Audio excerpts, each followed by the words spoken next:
Hello, I'm Kelly O'Connell, attorney and author with Knockout Podcasts. I crave debate on politics, society, history, the arts, religion, and red-hot current dramas. Hang out with me and my intriguing guests while we examine our times.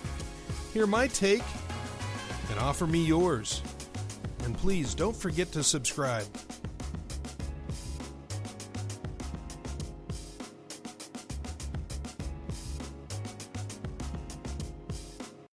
Good evening, good morning, whatever time it is for you. And today's topic, police violence. Should shootings be replaced with non-lethal means or defunded? Or is there another factor? And we see another black teen shot to death the same day as this George Floyd killer's trial came back. The jury came back. And Chauvin. So let's ask, can policing become less violent? Can we kneecap instead of shooting to the heart? Is defunding the answer, or how about non-lethal force? No, actually, it's all about dads and cultures. Well, how you doing? Kelly here, and hope you're well. And I've got a heck of a show for you today. And most of us have been looking at this shooting that's gone on with this young lady in Ohio, and we looked at it and we saw that it was really weird. The cop shows up, and 10 or 20 seconds later, this young lady is shot 4 times, but she did try, or apparently was intending to stab another teen girl. So here's what I want to ask. Number one, how do we make policing better, or can we? Now, how about defunding? That's what you hear everywhere. Now, defunding means, according to the sources that I went to, not really getting rid of the funds, but repurposing them. So you would take away the funding for the police and you'd give some of it to homeless camps or soup kitchens. And some of the rest of it would go to mental health people who are working for the state, who can be involved in situations, and other money could be put in jobs programs, et cetera, et cetera. Now, I think the people that are selling defunding are unrealistic the way they're doing it. They're very, it strikes me as they're not just let's defund the police, but, they're kind of anti-authority, and it doesn't make a very good sell. Here's a question. And, we can take the money that you're defunding and actually put it into training or into non-lethal weapons. Now, what are non-lethal weapons? Let's say there's a fight going on or some chaos, somebody's being threatened, and instead of whipping the gun out, we whip out some other weapons. And the question, when they ask, why can't you shoot these people in the knee, shoot them in the arm or whatever, it's that it's a hard place to hit. And if it's a situation that has deadly force involved to begin with, time is of the essence, and you don't want to wound or miss somebody who's still going to be rampaging. So the girl, if you go back and look at the video, has this knife very close to this girl in the pink that's holding the dog. But let's go over some of and I'm trying to do this in a half of an hour, so wish me luck. But where is the non-lethal weapons list? Here's the alternatives, and this is from the Marshall Project. I'll put these in the link for you. 1, beanbags, a sock-shaped pouch filled with lead, silicone, or rubber balls fired from a shotgun, and the pouch expands in the air for wider impact. And so obviously that is not as deadly as just a lead bullet. It's inexpensive. Its effects are pain, muscle spasm, temporary immobility, no penetration of the skin, but you can harm people and even kill them if it's aimed at the wrong area. Now, here's another one. Blunt impact projectiles. Plastic bullets capped with gel, silicone, or foam fired from a single-shot launcher or giant revolver. They're supposed to flatten on impact and also can be filled with pepper spray or liquids that smell like fecal matter, rotten eggs, or dead animals, etc. And $350 to $1,200 for the gun, $25 a round. And it's good or better for getting people at a distance, and the effects are severe and blunt pain. And you could kill somebody with those if you hit them in the wrong place. Okay, another one. Pepper balls. Small, 0.68-inch round plastic balls with some synthetic capsicum powder, red pepper powder, chili pepper. And so they explode after hitting. $150 to $300 for the paintball gun, and $3 to $5 per round. Most useful when the officers can aim at walls and ceilings. And puffy, watery, stinging eyes, runny nose, difficulty breathing and coughing. So that's a good one. The alternative, it's a new one. I haven't seen this before. An orange metal attachment an officer can clip onto the barrel of his handgun before firing a shot. The clip-on catches the bullet like an airbag, making it fly about 1/5 as fast, $45 per shot. And the effect of... Instead of penetrating and potentially killing the suspect, the slowdown bullet only knocks him down. It might break a rib or two. But, of course, you hit him in the wrong place, you can still damage them pretty badly. The X-Rep is another one. The Taser International X-Rep is essentially a long-range wireless version of the traditional Taser. $1,000 for the launcher, $100 for the round. And ML12 less lethal launcher, 2-shot pistol, shoots most types of less lethal ammunition, bean bags, pepper rounds, rubber balls, flares. And the active denial system designed by the military ADS, also known as the pain ray, shaped like a satellite dish, shoots an invisible 95 gigahertz wave of heat at the suspect. And the effect heats the skin to 130 in under 2 seconds, excruciating, quickly unbearable pain. And gosh dang it, that sounds like a good weapon to me. All right, here's a few more that I picked up for you in these type of, there's foam bullets. And flying handcuffs was another one that they didn't mention here. But anyway, so what's the impact on policing? What is the impact on non-lethal rounds? And I found a study from 2009, the effect of less lethal weapons on injuries and police use of force events.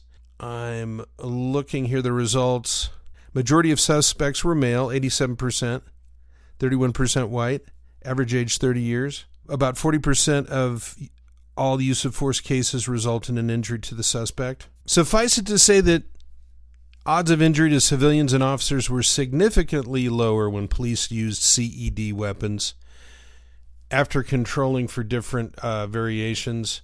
And injuries sustained during police use of force events affect thousands of police officers and civilians in the United States each year. And these can be reduced dramatically with the use of non-lethal force. Okay, so that answers that part there. And then here's a problem, though, in the defunding.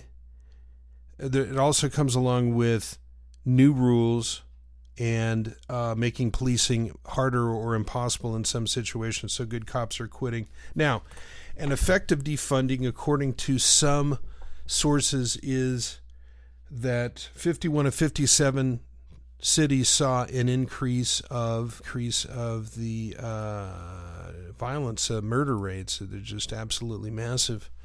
So at the end of 2020, Chicago police reported more than 750 murders, an increase of more than 50% compared to 2019. Los Angeles, by mid-December, saw a 30% increase over the previous year with 322 homicides, with 437 homicides in New York, nearly 40% higher than the previous year. So we've got that there. And then there is a chart that has all kinds of stuff, all kinds of these things on there. And I won't read. I'll just put it in the link for you so you can look it up. All right. So the question then is, in these non-lethal things, these flying handcuffs are interesting because they get shot at somebody and they fly. They're like something out of a cartoon, the Justice League or whatever. These things fly through the air and then they wrap around the suspect, immobilizing him. And you know what the pepper balls and everything are. So I'm looking at this thinking defunding is not really the answer. Non-lethal weapons and better training have to be the answer to where we want to go, because we don't want to get rid of police. Because one city, and this is from the Guardian, UK Guardian, this U.S. city was working to cut its police budget in half, then violent crime started to rise. And homicides in Oakland have risen 314%, while some blacks shift resources to prevention and healing. Others are worried about safety. So there's a couple of different places where they were working on getting rid of police, and it was just a catastrophic failure. So I think that we've got to work with the police, and it's easy to say that a killing or a shooting was unjustified, but if it was lethal force... Now, you look at something like the Chauvin death, and you say to yourself, the cop looked like he was indifferent, he was smug, he had his knee on the guy's neck and had his hand in his pocket. And that's what I believe got him what'll probably be at least probably 20 or 30 years in prison. So what is the other idea that I had? Well, let me just mention it here. What is going on in this society is really fatherlessness and the effects of the breakdown of the family. And I'm going to bring up some statistics here for you. If you'll wait just 1 second. Okay, so I've got some statistics for you, but first a story from Daniel Payne, April 21, 2021, and it is titled, Census Data Shows Long Rise in Single-Parent Homes. Experts link to wide array of social ills. According to new census reports, the share of children living in single-parent homes more than doubled over the past 50 years. And here's the introduction of that article. With recent U.S. Census data showing the share of children living in single-parent household has doubled since 1968, experts are once again sounding the alarm about harm to both children and communities. And in 1968, just 15% of children not living with both parents, but last year it's 30%, and it's getting higher. And single-parent homes lead to significant social problems. And I think a lot of the problems that are in front of these cops are dealing with the dysfunction of society. So if you don't have a father in your house, then growing up, you lack a certain understanding for authority, believe it or not. And a lot of people believe that it also affects your view of God. But anyway, let me read this from Fatherhood Networks, Rochester area Fatherhood Networks, but this information is all over the place. You can find it easily. Now, so the argument is the problem with policing is ultimately the problem of society, that we are depending on police to do so many things, and they're just totally overwhelmed, and they might enjoy the job, but we're throwing all of these burdens on them. And the biggest burden is having a population that is increasingly less polite, less loving, less forgiving, less Christian if you want, or less virtuous. And so I think it is a highlight or huge blinking red light that the source of much of this problem isn't cops, it's not training, it is the kids that we're putting out there, and we are totally failing these kids. And now we're teaching them about race theory and Marxism in school, and things have changed so much. But anyway, National Center for Fathering gives these statistics. 63% of youth suicides are from fatherless homes, 5 times the average. 90% of homeless and runaway children from fatherless homes, 32 times the average.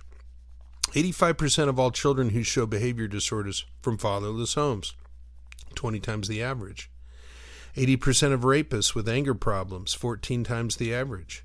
71% of high school dropouts from fatherless homes, 9 times the average. And a fatherless child twice as likely to drop out of school. Children with fathers 40% less likely to have to repeat a grade in school. And children with fathers involved with them 70% less likely to drop out of school. 75% of adolescent patients in chemical abuse centers come from fatherless homes, 10 times the average. In terms of drug and alcohol abuse, children living in a 2-parent household with a poor relationship with their fathers are about 70% more likely to smoke, drink, or use drugs compared to a 2-parent household which is more in tune. Teens in single mother households 30% higher risk for drugs and alcohol than 2 parents. 70% of youth in state-operated institutions from fatherless homes, 9 times the average. 85% of youths in prison. Listen, 85% of all youths in prison come from fatherless homes, 20 times the average. Father factor in incarceration. 40% of jail inmates lived in mother-only households. Think about that. That's crazy. 46% of jail inmates in 2002 had a previously incarcerated family member. 1/5 had a father in jail. Studying 109 juvenile offenders indicates a family structure significantly predicts delinquency. And adolescent boys and single-family parents were at a much higher risk of status, property, and person delinquency. 14,000 women in prison showed that more than half grew up without fathers. 42% grew up in single-mother households. 16% lived without either. Child abuse, compared with living with both parents, living in a single-parent home doubles the risk that a child will suffer physical, emotional, or educational neglect. And, so daughters of single parents without a father, daughters of single mothers, 53% more likely to marry as teenagers, 711% more likely to have children as teenagers, 164% more likely to have premarital birth, 92% more likely to get a divorce. So 43% of children live without their fathers in America. 90% of homeless and runaway children are from fatherless homes. 80% of rapists, et cetera, et cetera. So anyway, this is the problem that's out there that I see, is that you've got the police that are being called in, and do I think it's possible sometimes to shoot someone in the knee? You know, I was looking at that thing with that girl, and I wondered if the police could have gotten over there and grabbed her. You know, she was only a few feet away, but he had yelled at her and she didn't pay any attention, and these kids were acted like animals out there. So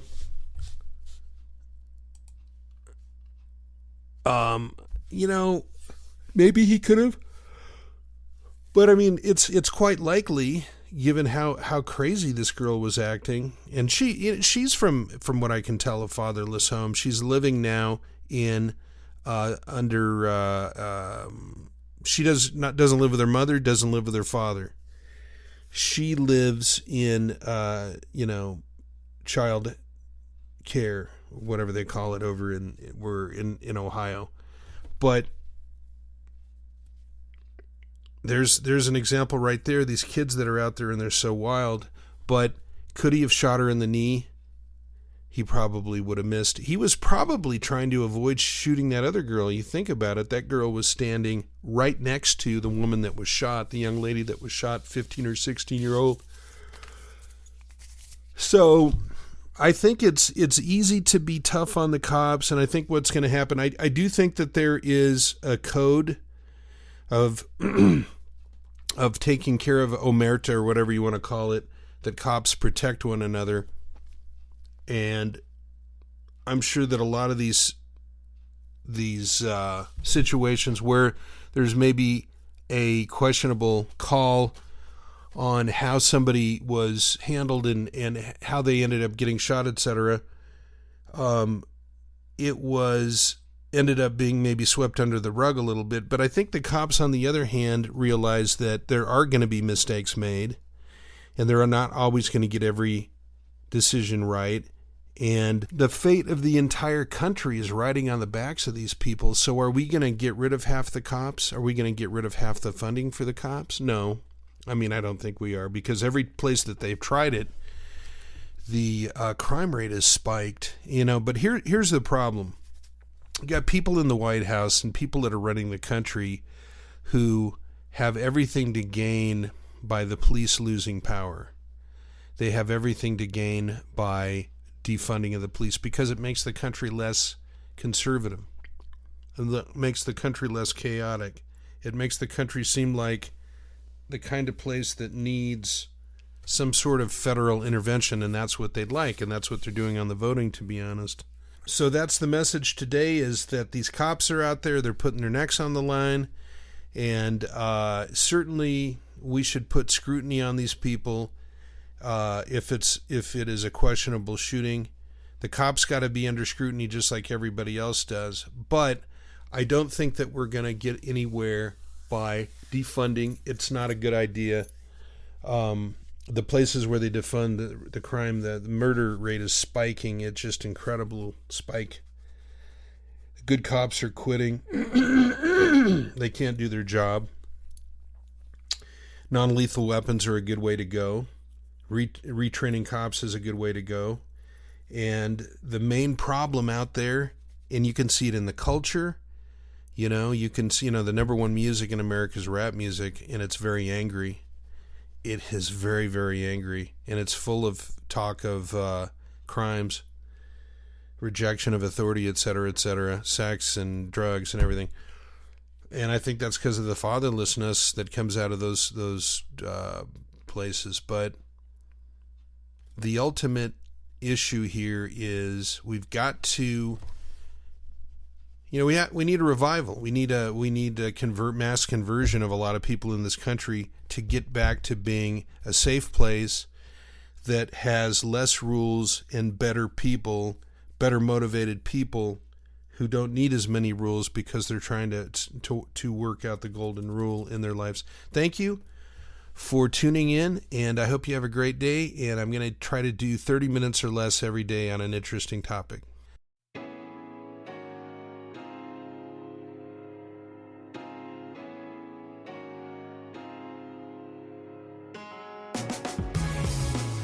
Well, thanks for listening in. Tune in tomorrow for a new podcast on a sizzling topic, or download one of my classics. Be blessed, and catch you soon, Kelly and the gang at Knockout Podcast.